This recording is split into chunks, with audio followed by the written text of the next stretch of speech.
রাধে রাধে। কেমন আছেন সবাই? আশা করি আপনারা সবাই খুব ভালো আছেন আর আমরা খুব ভালো আছি।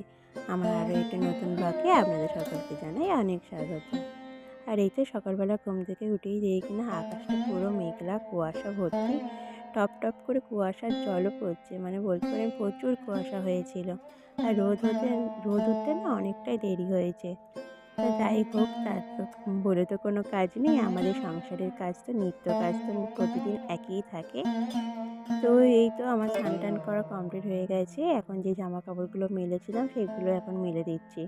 আমি স্নান করার সময় সবসময় জামা কাপড় কাচি, তার আগে কাচি না। কেন জামা কাপড় কাচলে তো জামা কাপড় ভিজে যায়, আর ভিজে অবস্থায় থাকতে না ভালো লাগে না। ওই জন্য আমি আগে জামা কাপড় কেচে স্নান করে নিই। স্নান করার সময় জামা কাপড়গুলো কেচে দিই। এখন ছাদে এসে জামা কাপড়গুলো মেলতে, সুন্দর করে জামা কাপড়গুলো টান টান করে মেলে দেবো। আর দেখুন বেলায় যেই রোদ উঠেছে কি পরিমাণ হাওয়া দিচ্ছে, ভালোই হাওয়া দিচ্ছে। আমি কাপড়টা তো কিছুতেই মেলতে পারছি না। কাপড়টা মেলতে গিয়ে যে কত অসুবিধা, এই হাওয়া দিলে না আগের দিনও ওরকম আমার কাপড়টা মেলতেই পারছিলাম না। কী বলুন তো, অনেক সময় তো রোদ যদি কম থাকে, এই যে সুন্দর যে হাওয়াটা দিচ্ছে, এই হাওয়াটা দিলেও না জামা কাপড়টা শুকিয়ে যায়।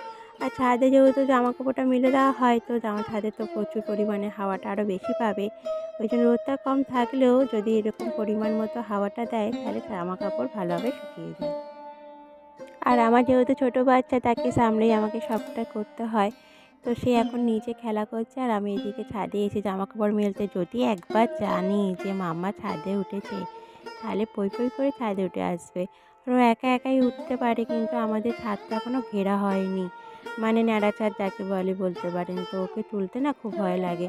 তাও ও ছোটো বাচ্চা, তো কথা শোনেই না। বড়রা যখন ছাদে ওঠে ও উঠেই পড়ে ছাদে। ওকে অনেক চোখে চোখে সাবধানে রাখতে হয়।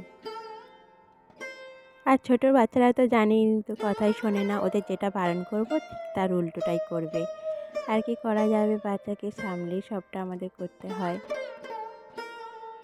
আর এই তো আপনাদের সাথে কথা বলতে বলতে আমার প্রায় জামা কাপড় মেলে দেওয়া কমপ্লিট হয়ে এসছে। এবার আমি নিচে চলে যাব। আর ওই দিক থেকে আমার ছেলে ডাকছে, মাম্মা মাম্মা তুমি কোথায় কোথায়। আমি যদি এক্ষুনি সাড়া দিই, এক্ষুনিও চলে আসবে। এই জন্য আমি চুপচাপ তাড়াতাড়ি করে জামা কাপড়গুলো মেলে নিচে নেমে যাচ্ছি।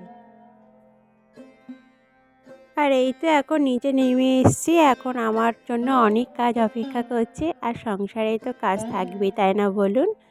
তো একটা কাজ তো থাকে না, অনেক রকমের কাজ আমাদের সাথে থাকে। আর এখন দুপুরের ভোগটা আমি দিয়ে নেবো, তার আগে মা তুলসীর চরণে একটু জল দিয়ে নিলাম। প্রতিদিন স্নান করে উঠে মা তুলসীর চরণে জল দেওয়া কিন্তু খুবই ভালো। আর আমি এটা ছোটোর থেকেই দিয়ে থাকি, আমার খুব ভালো লাগে। মা তুলসীর চরণে যদি একদিন না জল দিতে পারি, আমার মনটার ভেতর না কেমন খুঁতখুঁত করতে থাকে। তা মা তুলসীর চরণে জলটা দিয়ে নিলাম। আর আপনারা কে কে রোজ স্নান করে উঠে মা তুলসীর চরণে জল দেন, আমাকে অবশ্যই কমেন্ট করে জানাবেন, তাহলে আমি খুব খুশি হব।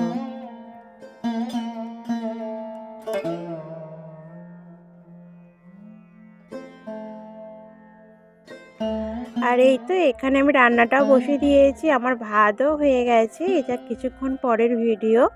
আমার ভাত হয়ে গেছে, এখন শাক ভাজা করবো বলে শাকটা কাটছি। আর এদিকে উনুনে ডাল বসিয়ে দিয়েছি, মানে ভাত হয়ে যাওয়ার পর ডালটা সিদ্ধ বসিয়ে দিয়েছি, আর সেই ফাঁকে আমি শাকটা গুছিয়ে কেটে নিচ্ছি।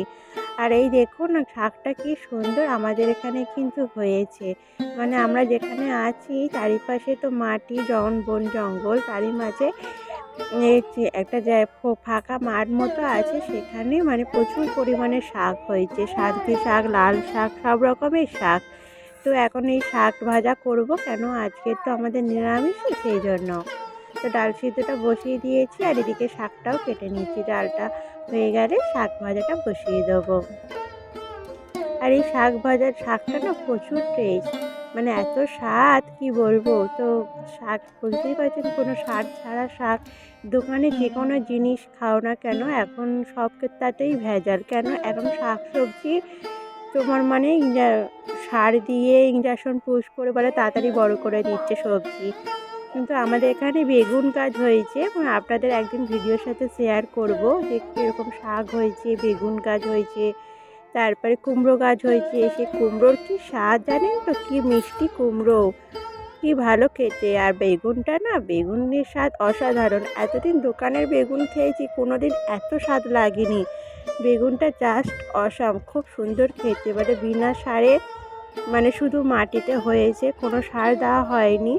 আর এই সবজির খোসা এগুলোই দেওয়া হয়েছে তার মানে গাছের গোড়ায়। তো খুব সুন্দর মানে ফল হয়েছে বলতে পারেন। সবজি খুব সুন্দর সবজি হয়েছে, সবজিগুলো অসাধারণ। তো আমাদের এখন এরকমভাবেই চলে যাচ্ছে, বেশিরভাগ সবজি আমাদের এখন আর দোকানে কিনতে হচ্ছে না, আমরা এখন এরকম চাষ করেই খাওয়া হচ্ছে। আর একটু আধা এরকম যদি সবজি চাষ করা যায়, সেরকম যদি প্রপার ভালো মাটি পাওয়া যায়, আমাদের এখানে মাটিটা না খুব সুন্দর মাটি, যাই ফসল করো না কেন, মানে যেই গাছটাই বসাও না কেন খুব সুন্দর ফসল দেয়। আর তো সেই ফসল তো ভালোই আমাদের খাওয়া দাওয়া হচ্ছে, মানে বলতে পারেন এখন আমাদের খরচটা অনেকটাই কমে গেছে। এখন সবজির যা দাম, সেই তুলনায় আমরা টুকটাক বেগুন খাচ্ছি, উচ্ছে খাচ্ছি, কুমড়ো খাচ্ছি, আর কি চাই বলুন, আর শাক খাচ্ছি। তো আমাদের বিনা কারণেই পুষ্টিকর খাবার খাচ্ছি বলতে পারে। আর এই তো আমার ডাল সিদ্ধটাও হয়ে গেছে, আর এই ডাবু হাতাটা দিয়ে ডালটা ভালো করে ঘেটে নেব। এই ডালটা যদি ভালো করে ঘেটে নিই না, বেশ সুন্দর মিহি যদি করা যায়, তারপর যদি সেটা সাদলানো যায়, ডালটা অনেক পরিমাণেই বাড়ে আর খুব সুন্দর খেতেও স্বাদও হয়।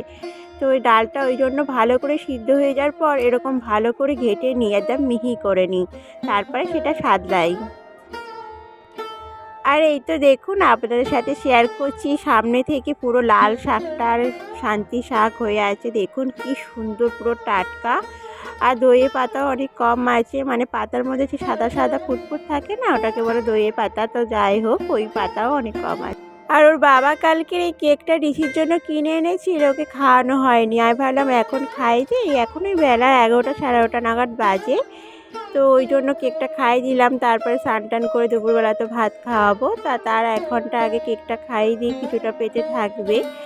আর এই তো এখন অনেকটাই সময় পেরিয়ে এসছি, এখন বিকেলবেলার সময়, দেখতেই পাচ্ছেন চারিদিকে আকাশটা পুরো সন্ধে সন্ধে হয়ে এসছে, লাল লাল ভাব, মানে সূর্যি মামা ডুব দিচ্ছে সেরকম সন্ধে হয়ে এসছে। তো এই এখন জামা কাপড়গুলো সমস্তটা তুলে নিচ্ছি। আর এই যে একে দেখতে পাচ্ছেন, এর নাম হলো কুষাণ, আমার জায়ের ছেলে। এর সাথেই আমার ছেলে সবসময় খেলাধুলা করে, ওর সাথে খেলাধুলা করে, ও খেয়াল রাখে বলে আমি অনেকটা কাজটা করে নিতে পারি। এরকম বাড়িতে যদি একটা দুটো বাচ্চা থাকে না, তাহলে নিশ্চিন্ত হওয়া যায়, তার সাথে খেলাধুলা করলে সংসারে অনেক কাজই মারা করে নিতে পারে। আর এই তো আমার সমস্ত জামা কাপড় তোলা হয়ে গেছে, এখন নিচে গিয়ে আমি সন্ধ্যাটা দিয়ে নেব। ওদিকে কুষাণ নেমে গেছে, ওর ভাই নিচে আছে, মানে আমার ছেলে ঋষি নিচে আছে, ওকে খেয়াল রাখছে।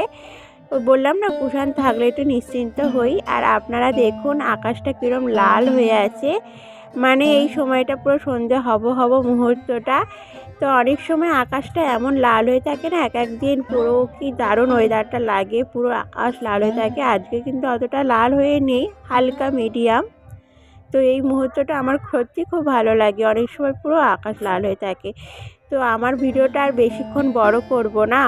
আমার ভিডিওটা আপনাদের যদি ভালো লেগে থাকে, অবশ্যই একটা লাইক করবেন আর কমেন্ট করে জানাবেন। আর সবাই ভালো থাকবেন, সুস্থ থাকবেন। রাধে রাধে।